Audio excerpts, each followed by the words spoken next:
আসসালামু আলাইকুম। আশা করি সবাই ভালো আছেন। দেখেন, পল্লী বিদ্যুৎ যে আমাদেরকে কীভাবে রক্ত যেভাবে মানে যোগ যেভাবে চুষা খায় এভাবে আমাদের খাইতেছে। আমাদের তো মনে করেন এখানে যে ডিমান্ড চার্জ বলেন, মিটার ভাড়া বলেন, বিদ্যুৎ খরচ বলেন, এটা তারা তো নিতেই আছে। এরপর আজকে যে বিষয়টা আমি আপনাদেরকে একটু বলি, না বললেও তো আপনারা বুঝতেন না। দেখেন, আজকে আমার সর্বমোট আমার বিল আইছে 286 টাকা। এই যে দেখেন, এটা আমার বিল, আমি বিলটা দিছি।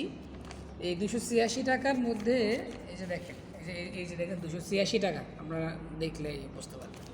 তো আমি টাকা দিছি 300 টাকা। এখন এই 300 টাকা দেওয়ার পরে এই 286 টাকা হইলে তো তারা আমাকে 14 টাকা আর ফিরতি দিব, ঠিক না? সেক্ষেত্রে আমার দিছে এই 10 টাকা, এই 1 টাকা, এই সে 2 টাকা, এই 3 টাকা, মানে হচ্ছে আমাকে 13 টাকা দিছে, মানে 1 টাকা আমার কম দিছে। আমার প্রশ্ন হলো, তারা আমাকে 1 টাকা কেন কম দিবে?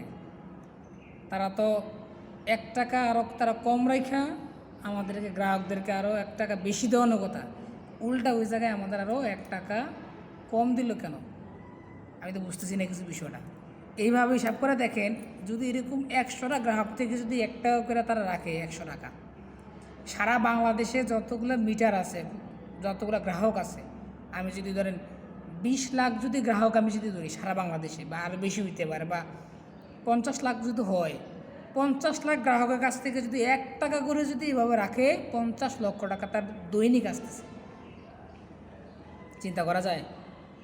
আমি চাইব কর্তৃপক্ষরা যারা আছেন এই বিষয়টা তারা একটু নজর দেন। প্রয়োজন আপনারা 1 টাকা কম রাখেন, গ্রাহক যদি 1 টাকা বেশি রাখেন, বেশি দিয়া দেন, রাখার কোনো দরকার নেই। আপনারা আমাকে কেন 1 টাকা কম দিলেন? আপনার কাছে মনে হতে পারে যে 1 টাকা আমার কাছে কিছুই না, কিন্তু আসলে আপনি সামগ্রিকভাবে হিসাব করে দেখেন যে 1 টাকা সারা বাংলাদেশে যদি প্রত্যেকটা গ্রাহকের কাছ থেকে 1 টাকা করে নেয়, তাহলে কত টাকা, কত লক্ষ টাকা তাদের অ্যাকাউন্টে ঢুকতেছে। আর বাকি যেই জিনিসগুলো আছে দেখেন, তারা আমাদের কাছ থেকে ডিমান্ড চার্জ তারা 42 টাকা নিচ্ছে। কিসের ডিমান্ড চার্জ রে ভাই? এটা আমি তো বুঝলাম না কিছু। এরপরে আছে এখানে মিটার ভাড়া আছে 10 টাকা, তারপর হচ্ছে বিলের পরিমাণ আছে এখানে ভ্যাট লেগছে 6 টাকা, আর সর্বমোট প্রদয় ভ্যাট দিচ্ছে 13 টাকা। এগুলো তো কোনো কিছু দরকার লাগে না। মানে তারা যে আমাদেরকে যে বললাম ঝুঁকের মতো যে আমাদেরকে যে মানে চুষে খাচ্ছে, এটা আর একটা প্রমাণ দিলাম। আর একটা দিলাম, তারা যদি ভাঙতি না থাকে তখন তারা আমাদেরকে 2 টাকা 1 টাকা কম দেয়। তো এইভাবে কম দিলে হিসাব করে দেখেন যে 30 লাখ, 50 লাখ, 40 লাখ গ্রাহকের কাছ থেকে 1 টাকা করে 2 টাকা কম দিলে কত লক্ষ টাকা তাদের পকেটে যেতেছে।